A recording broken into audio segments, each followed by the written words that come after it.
છે અને શું માગણી છે? અમારી ગ્રામજનોની માગણી આજ રોજ ગ્રામ સભામાં તમામ ગ્રામજનો, પંચાયતના સભ્યો, પધારેલ ઉચ્ચ અધિકારીઓ અને તમામ પત્રકાર મિત્રોનું હાર્દિક સ્વાગત છે.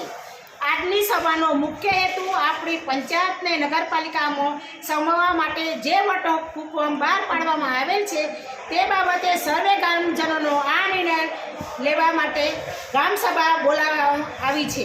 તમામ પત્રકાર મિત્રોને મારા નમસ્કાર. આજ રોજ અમારા ગામ લોકો દ્વારા તારીખ 9/9/25ના રોજ સબલપુર ગ્રુપ ગ્રામ પંચાયતને નગરપાલિકામાં સમાવેશ કરવામાં આવ્યો છે. તે વટહુકમ અમોને સખત વિરોધ કરીએ છીએ. અમારા વિસ્તારની 90% વસ્તી ખેતી અને પશુપાલન સાથે સંકળાયેલી છે. નગરપાલિકાના ઉચ્ચ વેરા ભરી શકે તેમ નથી. આ નિર્ણય ગ્રામજનોની સંમતિ વગર લેવાયેલો છે. અમારી માંગ છે કે આ વટહુકમ તાત્કાલિક રદ કરવામાં આવે એવી અમારા ગામ લોકોની માંગ છે. જય હિન્દ, જય ભારત.